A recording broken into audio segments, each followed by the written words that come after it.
today to be hosting rounds with you all. I see we have a good group of 37 participants so far, and we will be for sure getting some more people. We know that these are recorded for rounds and are posted on the CLRI website and as well as the BSO website. So we're really excited for that. But these behavior support rounds happen monthly, usually on the third Thursday of the month between 2 and 3 o'clock. We are a partnership that is hosted by Behavior Supports Ontario, the Centre for Learning, Research and Innovation, as well as the Toronto Central Lynn and Ontario Health. So really, really excited to be able to present these monthly sessions that aim at giving some additional best practice knowledge and discussion for clinicians working with people with dementia and responsive behaviors. So today we're having some terrific speakers. We have Alisa and Sara, both from UHN at the Toronto Western site, who are behavior support specialists. So they work within the behavior support system in the Toronto region, and they support a lot of the incredible acute care hospitals as well as some of the post-acute care hospitals for people with responsive behaviors that are transitioning, as you'll hear, from one setting to another. So we've been asking them if they can come and present, and they have graciously accepted. So they're going to be talking to us about navigating complex transitions and really the collaboration that takes place. And I've seen it in practice time and again with both of these clinicians who do that so beautifully and with such ease that you don't really think about all the things that are happening in the background. So thank you to Sara and Alisa for joining us.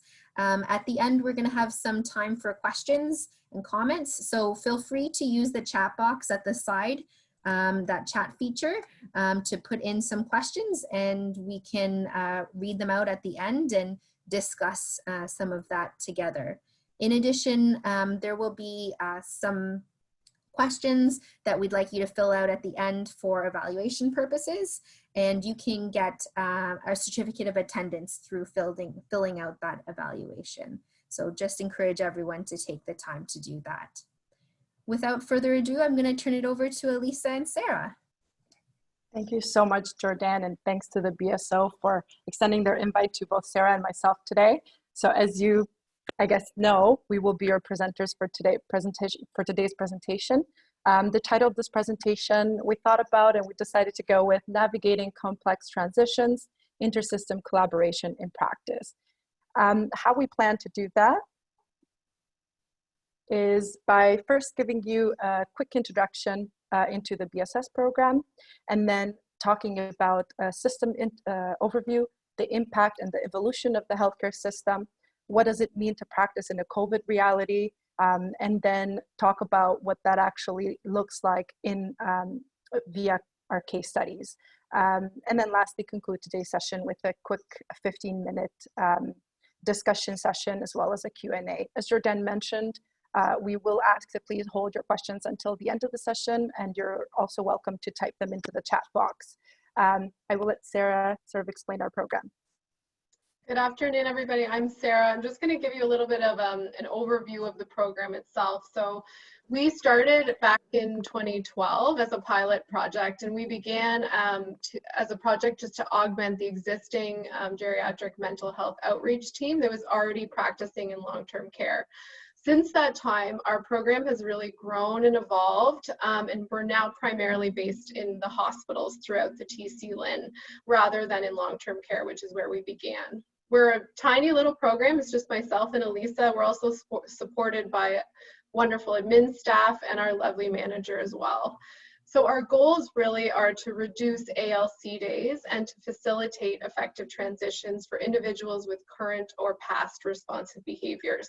So I just want to highlight our values below in the colorful boxes. So capacity building, collaboration, systems navigation, transition support, behavior management, and advocacy.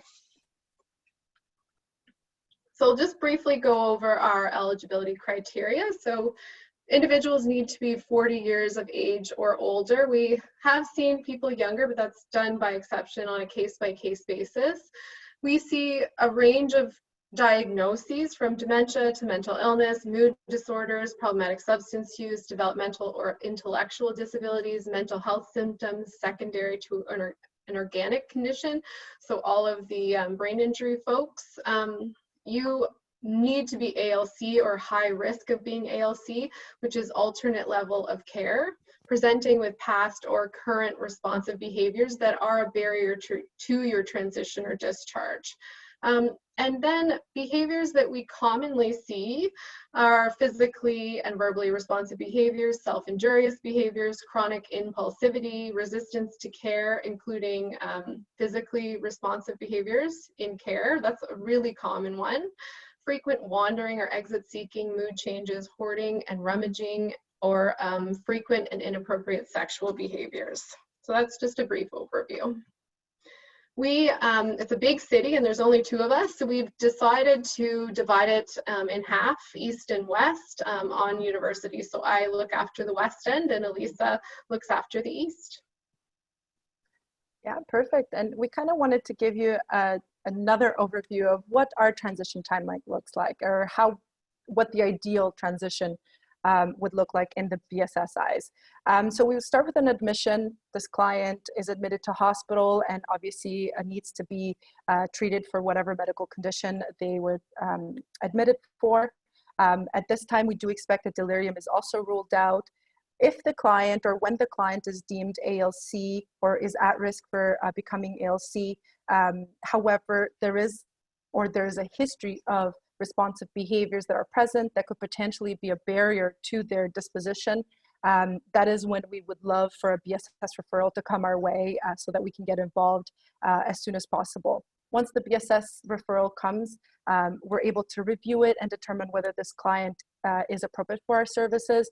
We do support the client, the family, and the hospital team by creating an individualized behavior management plan, as well as providing capacity building as needed. And a big part of our role will be advocacy, which I will talk in a little bit. This plan is obviously adjusted based on the client's presentation in hospital, and as their status changes, our plan will adapt as well. Once the LTC application has been sent, and we either fear a rejection or a rejection is coming our way, then BSS will definitely get involved into helping with either completing the behavior assessment tool of the Inter-I, advocate for this client in various means, to family for more choices, in some cases to the long-term care home for an acceptance, as well as to the hospital to consider possible disposition options. And then lastly, a bed offer is made, and this client is ready to be transitioned to long-term care. At that point, BSS would love to be involved again, and the way that looks like is transfer of knowledge either on the day of or following the discharge, or prior in some cases, although most often we only know 24 to 48 hours before the transition, and it is difficult despite prioritizing them.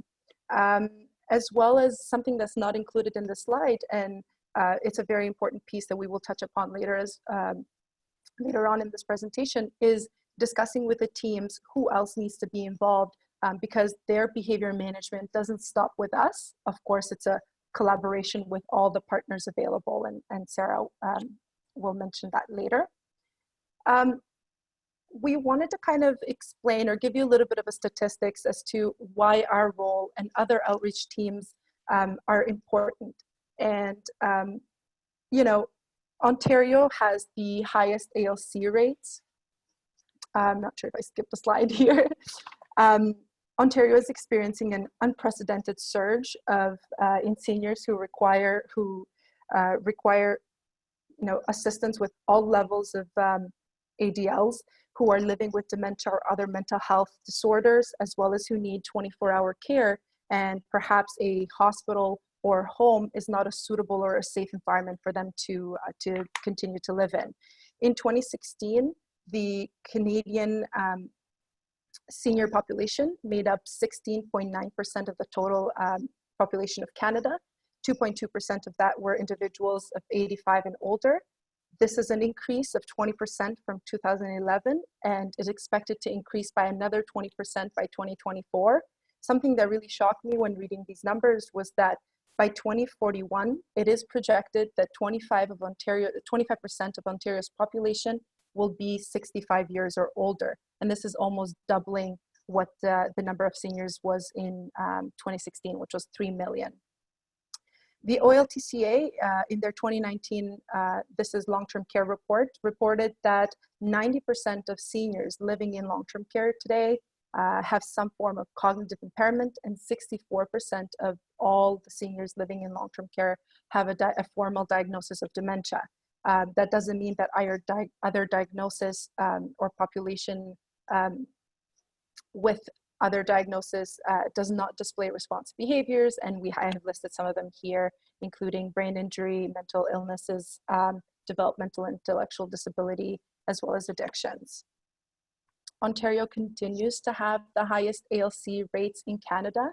The long-term care bound ALC patients have the longest waits, and just to give you an idea, as of February of 2019, the average time to placement in long-term care is 161 days, which is approximately 5 months.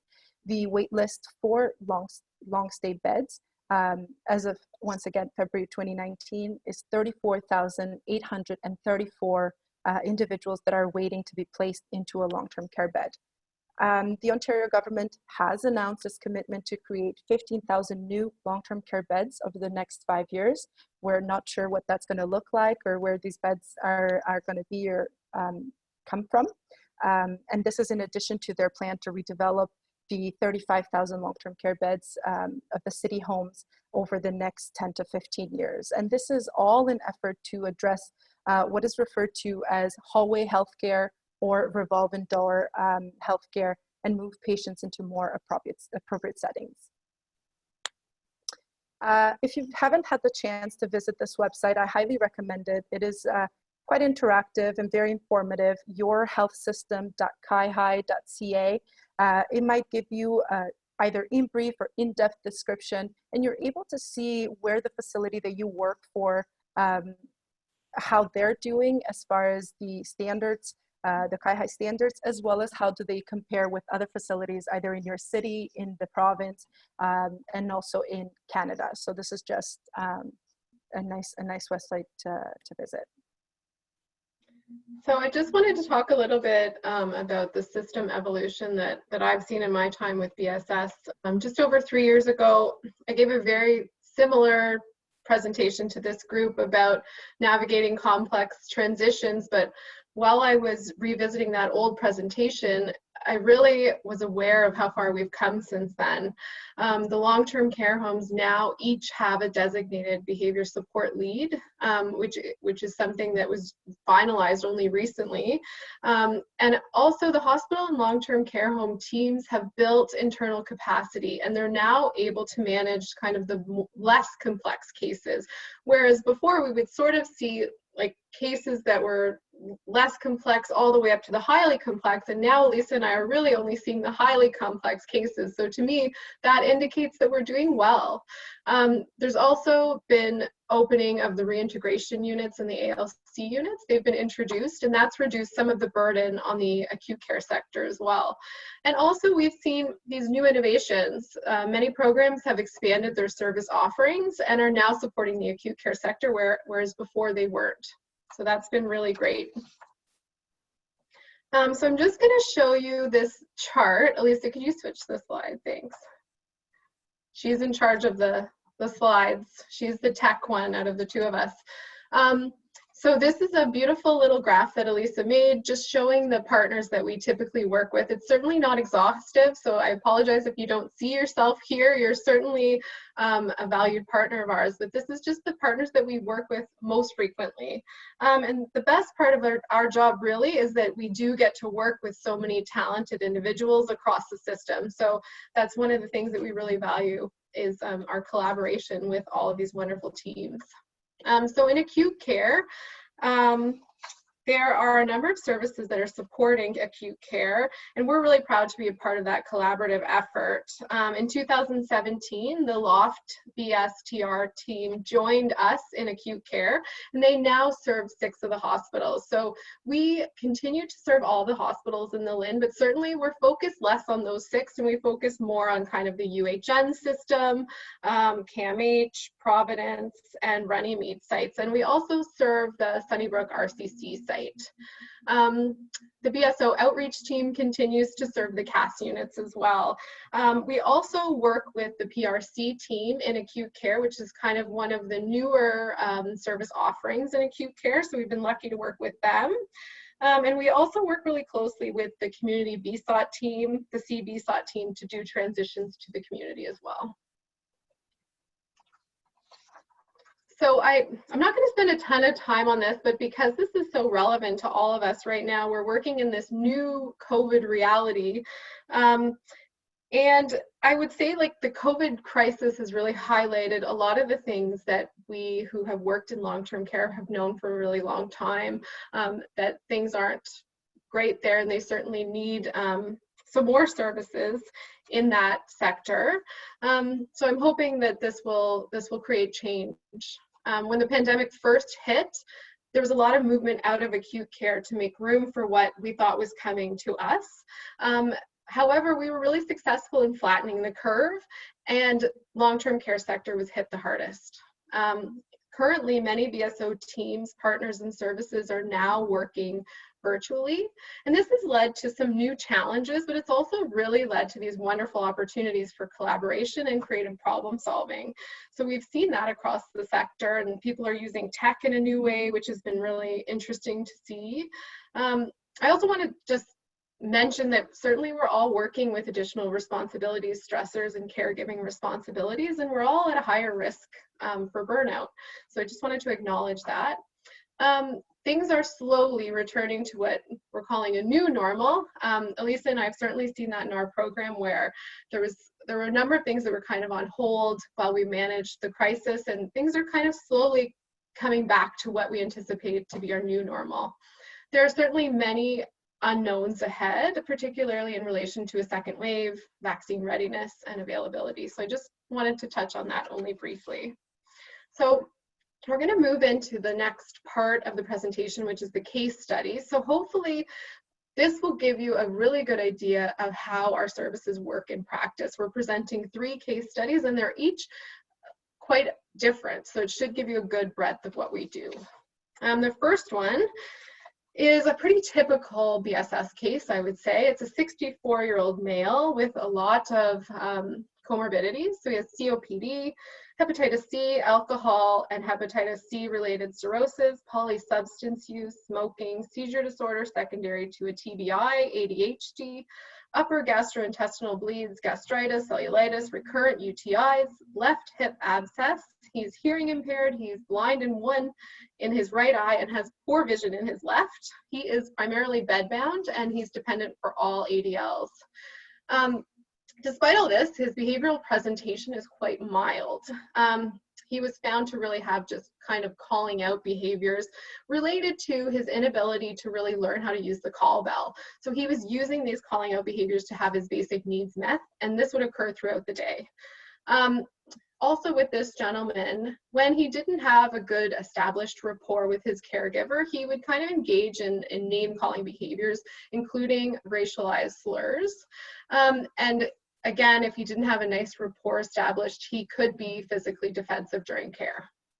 So there's social factors that, that impact this case. He has a very long history of social deviance, so gang and gang involvement and a very lengthy incarceration history. He's estranged from his children and extended family, and he has no social supports outside of kind of those formal community organizations, and he's on ODSP as well. So I'll get into the part where I became involved. This gentleman had been in the hospital for a little while before we became involved. And as of now, I've supported him for just over a year, kind of on and off as he's been in the system. I became involved in this case because his long-term care application had been declined from all choices. So when I became involved, I started by doing client observation sessions. I interviewed the staff. I interviewed his community support personnel. And I also conducted a thorough chart review. So that's pretty typical practice for us to do those steps. I created a behavioral care plan, and I provided staff training sessions across shifts where staff had an opportunity to provide some input into the care plan as well.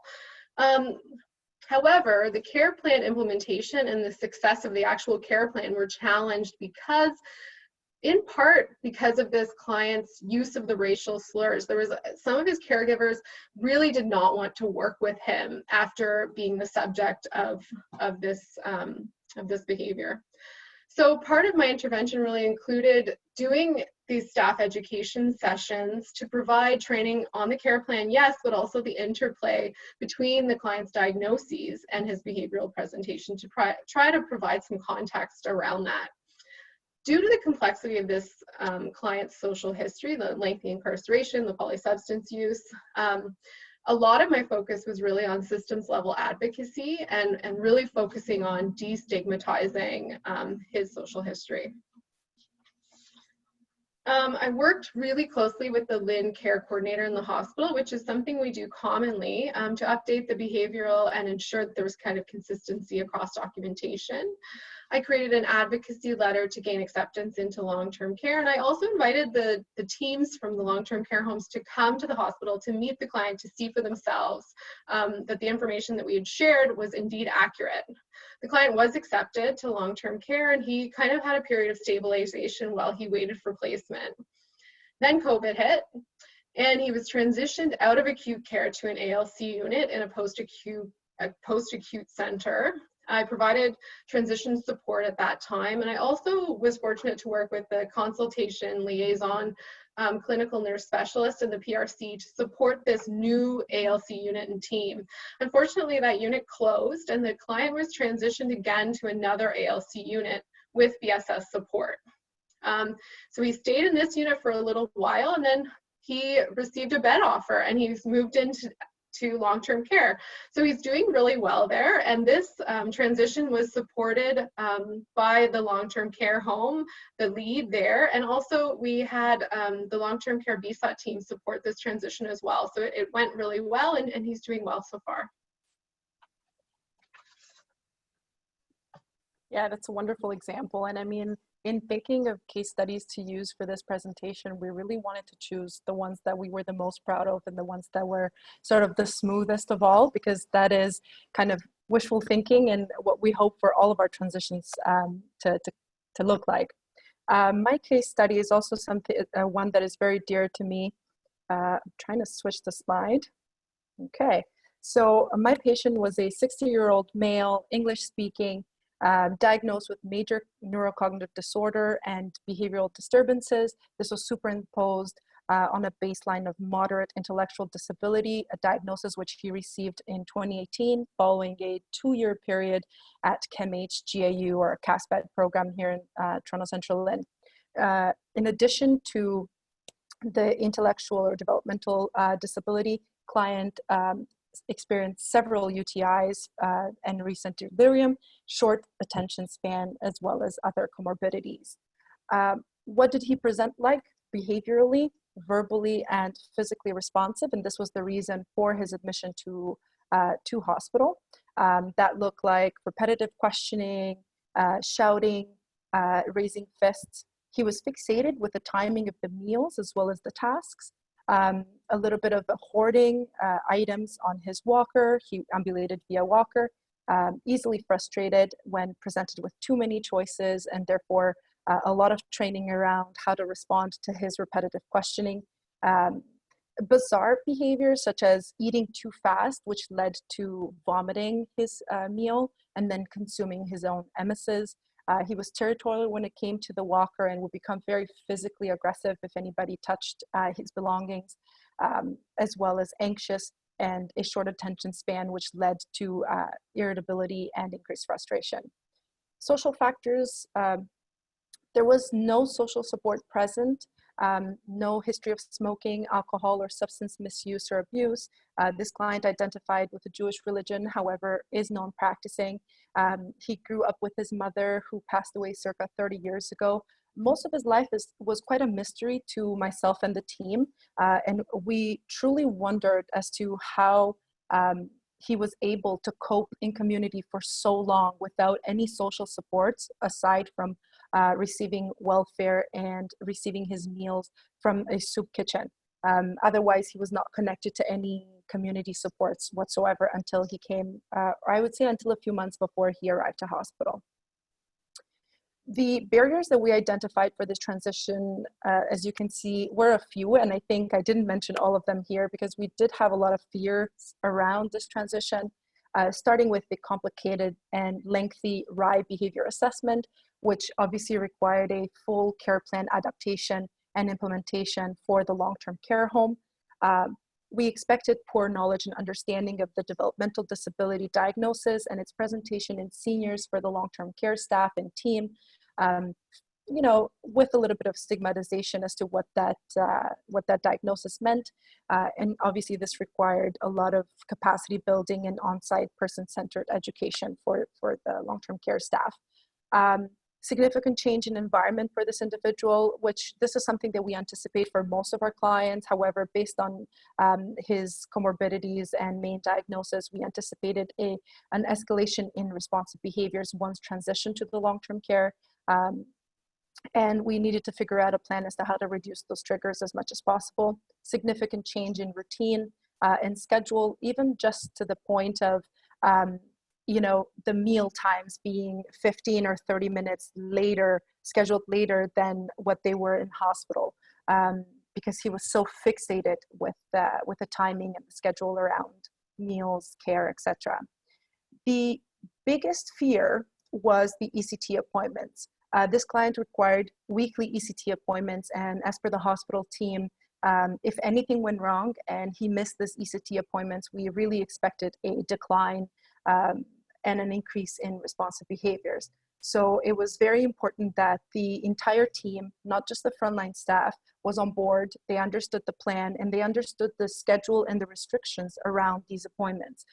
For example, client enjoyed late night snacks typically, and we needed to make sure that the night before his ECT, he didn't receive any late night snacks. The team in the hospital was afraid that because he needed to take a taxi, which was about a 15-20 minute ride from the long-term care home to the hospital, we actually trialed a few taxi rides prior to his discharge to long-term care, just to kind of see as to how he would cope with those. And thankfully, he did very well. And then the last piece, we anticipated anxiety around the meals, right? Not being able to have breakfast, not having an exact schedule for the ECT, rather than a first come, first serve appointment, and needed to make sure that the long-term care team was aware that they needed to send a sort of a lunch bag to go with the client on the day of his appointment. And then lastly, our biggest fear of all was that all of these behaviors that I mentioned, as well as others that maybe are not on this slide, or all of these barriers would lead to client, you know, returning to the ER either on the day of admission or shortly after. As you can see from this timeline, I love charts.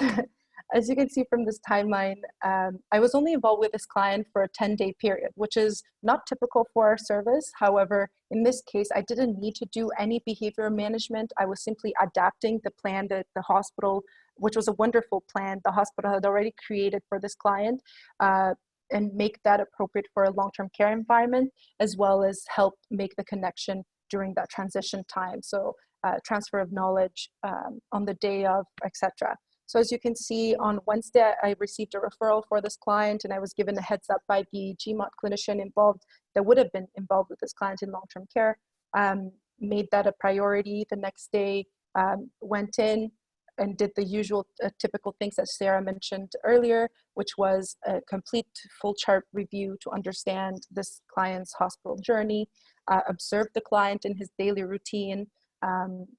He did not do well when I approached him at first. It was very overwhelming for him. So that was not necessarily something that I pushed for. Another new person that he met on that day, or I believe the day before, was the developmental support worker, which I will explain her involvement as well. And we wanted to focus on their relationship because that was going to be something that was going to be ongoing for a few days. I met with a nursing team, obviously with the geri psych and the social worker, which were the main two individuals making this transition happen and my two biggest collaborators here. A brief transition plan was derived, and this is something that I communicated to the long-term care home as well, to kind of give them a heads up of the next day, which was the transition day and day of discharge, what that was going to look like, as well as I mentioned earlier, a behavior management plan was already created. So what I did is I created a one-pager, sort of a cheat sheet for the long-term care team with that care plan. The most important thing that we focused here is to give a little bit of social history, once again, humanizing this case. This client is more than just his behaviors, as well as providing a sort of question answer and a script for answers that staff can go to when the client would ask those repetitive questions, which could be quite could cause a burnout for staff in long-term care for sure. Client was transitioned, and we allowed the weekend to sort of, he getting to know the team there and the team getting to know the client. On Monday and Tuesday, I returned to the unit and completed sort of a chart review and staff interviews to kind of get feedback as to what had happened throughout the weekend. Surprisingly, the team was coping very well with this client, and the client was coping very well in the new home. Regardless, we did feel that it was important to do sort of a 30-minute education session, looking at this client holistically and talking about everything around this client and why certain behavior, what was the meaning behind the behavior. And then lastly, a 30-minute question and answer session, which was a lot of the staff members asking questions around behaviors that they had observed and wondering why that was happening. And it was great because they were all very open-minded, which is sometimes not something that we see in long-term care, especially with such a complex case. And then the last 3 days of this transition were focused around that ECT appointment, what that was going to look like, making sure that everyone that needed to be involved was involved, whether that was the DOC, nurse manager, the unit staff, the dietary department, activation, the developmental support worker, etc. This client was lucky to have the DSO support, and they do have a transitional program. The DSW actually followed this client for a 30-day period, and her hours eventually were weaned off from, I believe, 12 hours a day to only 4 hours a day. But this was a great, great help during this transition. And the last part, I mentioned this earlier as well, this job doesn't end with us and our involvement. So of course we needed to talk to the team about what other teams to include in this case. GMOT was an immediate referral based on this client's presentation and the need for psych assessment while in long-term care and to be followed. The PRCs were recommended to be involved should the team need further support with capacity building and understanding and creating a more appropriate behavioral plan, as well as we recommended for the long-term care BSAW team to be involved to sort of help with the weaning of the hours of the DSW and getting this client into a state where he would be much more independent in long-term care. So that was this case. I was very proud of this case. Everything went as smoothly as possible. This is not always what happens, but this is definitely a success that I'm very proud of. Sarah has another case study for you. So this is our last case study, and this is like a really interesting case that's atypical for us, I would say, but really kind of shows how we collaborate across the sector.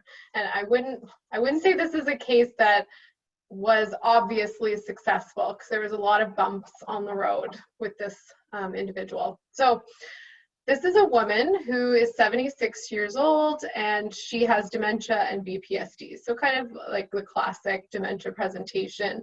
Her behaviors are largely due to the anosognosia, so the lack of insight into her illness and care needs. So a lot of the times she really didn't have a good understanding of why care was needed. And she also kind of overestimated her own physical abilities. So her presentation was really around care refusal and resistance to care. And then she also had a fair amount of apathy and self-isolation, where she would spend the bulk of her time in her room. And she also presented with paranoia and confusion kind of at her baseline. There was also this second piece to her behaviors, where she had this really quite severe escalation in behaviors around transition. So when we tried to transition her to long-term care, there was this quite severe escalation where there were threats of self-harm and hurting others. There were physically responsive behaviors, including pushing, kicking, scratching, and also attempts to exit seek. And these all occurred around the transition and were certainly not expected. So social factors that are really important for her: she was very well educated, very articulate, successful career in education. She has this authoritarian personality at her baseline, where she's used to kind of being in charge and being the boss. Her husband is blind, and she acted as his caregiver for many, many years in the community. The two of them lived in their own home, and they refused any external supports. So their home was quite infested with bed bugs, and was really quite unkempt as well. So she presented to the hospital with, I think she lost consciousness, and her husband called the ambulance, and she was found to be delirious due to infected bed bug sores. So she stabilized in hospital, but discharge became challenging because she could not return to her home. It was not safe for her to return there with the infestation kind of ongoing. And there was a lot of social factors that really made this quite complex. Her behaviors were really considered mild in hospital. She was followed by the consultation liaison team, and she'd adjusted well to the hospital setting. She was managing fine, and they had a really nice care plan in place. So they attempted to transition her to long-term care, and then immediately following transition, these behaviors really came out, and it was unpredictable, and they were severe, and the long-term care home sent her back to the emergency department very, very quickly, and she was readmitted. So prior to this, there were no external behavior teams involved. They really had felt that her behaviors were mild and that she could be transitioned quite easily. So at this point, our team, the BSS, and also the Baycrest BSOT team were brought in, and we came on to help with the creation of a transition plan for her.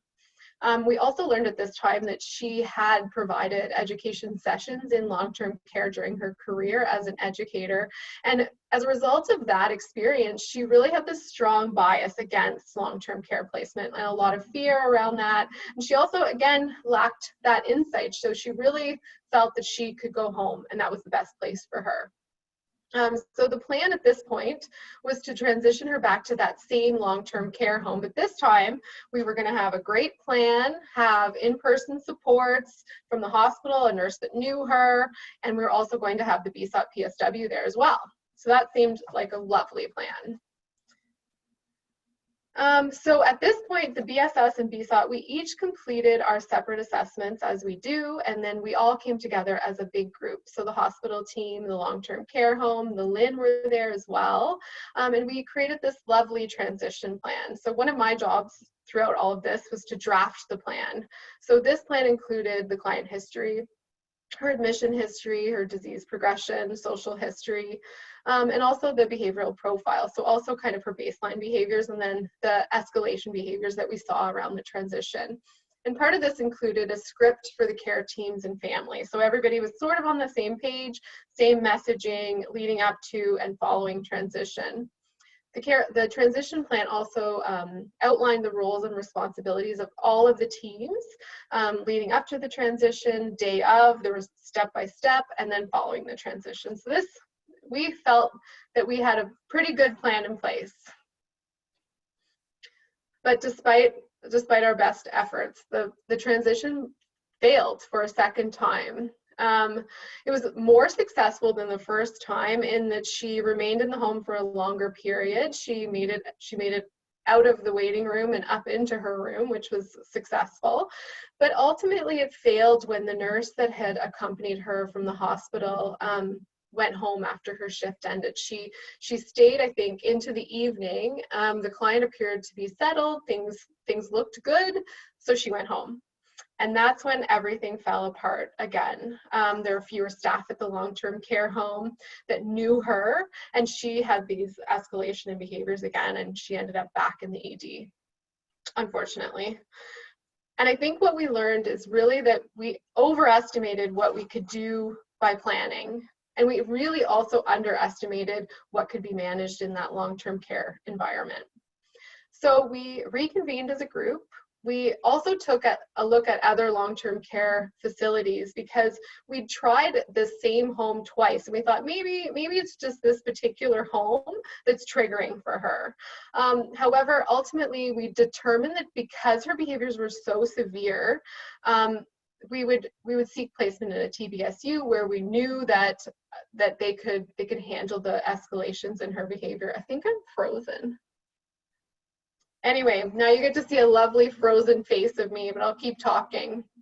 So ultimately, this client was accepted to the Baycrest TBSU, which was wonderful. We held transition conferences prior to the transition date to share information, and we created an updated transition plan that was shared. All the teams that were involved were really, really committed to the success of this transition and to helping this client move on from the acute care setting, which wasn't ideal for her, and into this dementia-friendly environment. So it's been several months, and the client is doing very well and really, really thriving in this new supportive environment, which is so wonderful. For us, like it's kind of like we did have to redefine success in this case. It wasn't a straightforward case, but we do feel that she's receiving the right care and in the right environment. So as you can see from all of the cases that we presented today, we really try to intervene in each case in a highly individualized and case-specific way. We aim to provide a service that's responsive, that's creative, and highly collaborative, that really puts the needs of the clients first. I'm going to pass it over to Alisa again and try to figure out this camera. Trying to mute myself. So what did we learn from these, what we call smooth transition? Obviously, we needed to be very much aware of the language that we use, not only in our assessments, but when communicating with the teams, how we presented a certain diagnosis or a certain possible stigma, I can't think of the word, but it was very important to not just look at the client based on their behavior presentation, but much more than that. So what was the meaning behind the behavior? What is this person's personality like? As well as like really focus on humanizing that assessment, being descriptive with the behaviors. When did it occur? What were the triggers? What were the barriers? Were something like those, were some of those barriers or triggers easily removed? Such as, for example, in my client's case, we could remove or place a time clock, change the schedule of meals, etc. And lastly, to be transparent. Even though we do anticipate certain barriers, it is important to share with the teams to establish that trusting relationship. There's nothing worse than a client being admitted to long-term care and the long-term care home feeling like they received someone completely different from what they were promised on paper. So these were our lessons learned from these transitions. And, you know, what works? These may seem as very basic points. However, capacity building is very, very important. The more individuals or team, staff understand, even families at times, understand about responsive behaviors, what works, what doesn't, where they stem from, what is their meaning behind the responsive behaviors, as well as diagnosis, and what that presents like in the specific or person-centered diagnosis. That's very important in helping to you know, create a plan and transition someone much more smoothly. Communication is very important, and as you can see from our case studies, we didn't just want to tell you, you know, what works and what could work for a smooth transition, but truthfully seeing what that actually looks like in reality. And as Sara mentioned, sometimes you do have to think outside of the box. Even though you think a strategy might be effective for your client based on their history, that might not necessarily work. And so you do have to sort of reconnect and reconvene and rethink a plan, and then trial again. Building relationships, not only in community, but as well with the long-term care team, the individuals that are going to take over this care, and obviously our partners, whether in acute care, post-acute, etc. Asking questions and not making assumptions. And then lastly, advocate for your patients. Something that we're seeing more and more is individuals that do not have any social support with cognitive impairment, and of course it makes it much more difficult for them to advocate for themselves, or there is no one to really advocate on their behalf. So advocating for your clients on an ongoing basis, regardless of the stage or regardless of the possible repercussions that may come from that. To our patients or a client, there are no silos, no breakdown of grouping of institutions of care. There's only their journey of health. And when it comes to that, we are all part of that journey and we are all in it together. We really want to thank you for taking the time to listen to both Sara and myself today. We do have this about a 15-minute period, if I'm not mistaken, or maybe 10 minutes discussion and Q&A section. We did pose some questions for you. You can either discuss one of those or ask your own questions. So there's a question in the chat from Kara, and she's asking if the staff are using the BSO DOS to help track behaviors, and if so, what their feedback is on the new version. So I can say that yes, I am seeing some staff use it. I wouldn't say it's used commonly, and it's often our prompting. But I don't actually have any feedback on how the new version is going, but I'll let Alisa answer as well. Yeah, some of my hospitals are using it as well. That is the one, my go-to when I do share the DOS with the teams. Some hospitals do have their own observation system, so I don't necessarily have a lot of feedback on that question, but I know that some of them are using it. It is effective. Sunnybrook uses it. It is nice. It helps us anyway because of all the information that is on there.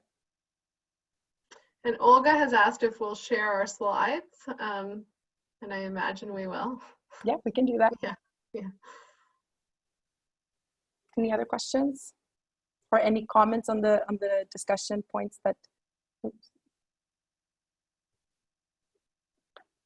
So any other creative solutions that you would like to share when it comes to transitions, or potentially you could describe a transition that didn't go well and what could have happened differently there, or if you want our input.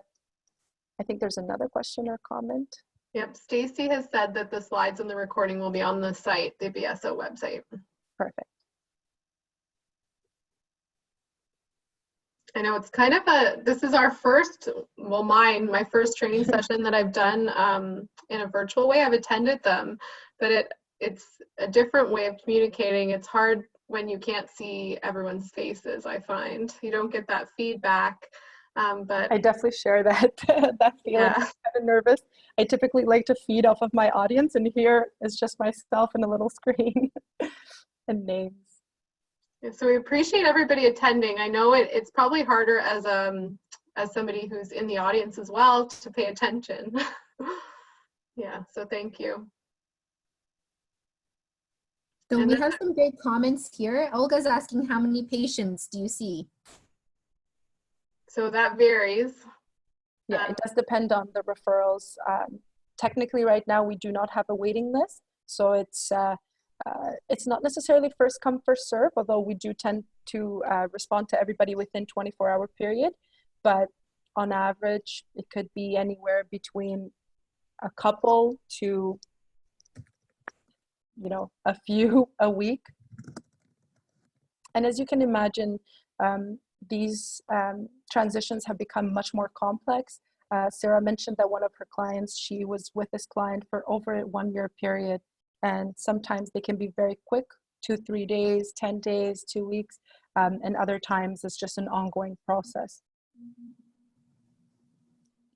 So Great. Linus, yeah, sorry, Jordan. Oh, go for it. But you go ahead, you go ahead. Have new, if any new challenges, particularly regarding the pandemic? So I think that and probably everyone can relate to the challenges of technology when you're working with individuals who have cognitive impairments. So I think that Alisa and I have both felt that in different ways.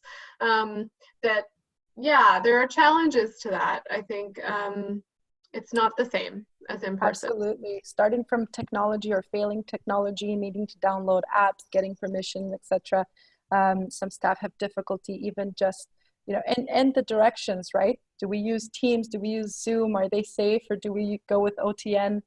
Does that link work? Our own mental health, just from working from home, and there's talk with phase 3 that potentially we might be starting to go back into hospitals. And I believe that both Sara and I are excited about that because we do miss seeing our patients and interacting. It is obviously very difficult to do an assessment, an MSc, via video chat, especially if your client is impaired and they don't understand what's going on and why is this person talking to me through the screen. Mm-hmm. And Laura asks, if they're not in the GTA and don't have a benefit of UHN BSS or a LOFT BSTR, do you know of other teams in other regions in Ontario who have access to acute care transition teams? So I can see some people from other regions that are in the audience. I don't know if anyone wants to comment on what you have in your region. There's also the BSO site that can be helpful. Yeah. I would just add to check out with your local BSO teams, because they'll know who else is available. Oftentimes, an existing team will take on the transition support role as well, and so we'll make exceptions to go into acute care to help transition someone. Yeah. Or sometimes they have another team who has started that is hired by the hospital versus by the BSO. So I would just, again, encourage everyone to get in touch with their local BSO office and just ask. BSO has a provincial website that you can click on your region and find out the contact for someone in your area. Yes, and Caitlin, thank you, Caitlin. I'm glad you're on here too. She just says that they vary across the province and that they're happy to help you figure out who that is. Okay, and then the last question we have here is around substance use disorders. If they have a particular case where the person's been in hospital for 5 months, mm-hmm. and the substance use disorders is now kind of stable, how do you support these clients for going into homes, into long-term care? So is this client from Toronto Central in? Because we do have Marilyn on the line. Marilyn, I don't know if you want to jump in on that one if you're there. But Marilyn's the geriatric addiction specialist, and she's consulted on several of our cases in acute care. There she is. A wonderful resource, absolutely. Yeah. Well, I asked that question because there's such a stigma associated with it. And again, if somebody's been abstinent for 5 months, the problem really doesn't exist so much. Unless the person is, going to be going out in the community, but when there's a diagnosis and somebody's in a wheelchair or there's mobility issues, you know, it's not so much of an issue, but it's the stigma and the homes that may say, oh, we can't take somebody with a substance use disorder. Yeah. And yeah. And that is something that I've certainly seen, even with the case that I described. I think it was the first case, that was part of it. I think that they were afraid that he would continue to be substance seeking, or they'd have substance use problems in the home. And part of it was describing also like his current functioning. This individual was primarily bedbound. He wouldn't have the ability to engage in substance use. So a lot of it is around that piece, is the education piece on how that person is actually doing and what else is in place, rather than the substance use. I would say, even though Marilyn is based out of Sorry. the Toronto Central region, that she's also the co-chair of the Provincial BSO Addictions Working Group. And so if you have any questions, Caitlin put the Provincial BSO office email there. You can email either Caitlin or Marilyn, and they can point you in the direction of someone that might be available in your region, as well as provide links to resources and things that have already been developed that might be able to support you. And Marilyn, feel free to insert something in the chat box if you feel comfortable. Absolutely. And something that I just wanted to add was, you know, Sara and I are not the masterminds behind transitions, right? We do make full use of our partners, which is why we listed them at the beginning of this presentation. And the hospital team, sometimes social workers have great resources that perhaps we were not privy to, other teams. And when we talk about building those relationships, you know, in the meetings that we go to, or, you know, whatever it is that we attend, it's important because they all help when it comes to a difficult case.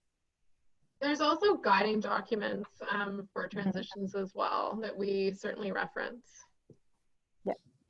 Yeah, the provincial office, I think, has a good toolkit, a checklist for transitions, the BSIT. I'd encourage everyone to check that out. Maybe Caitlin, you can put a link to that tool if you'd like to in the chat box.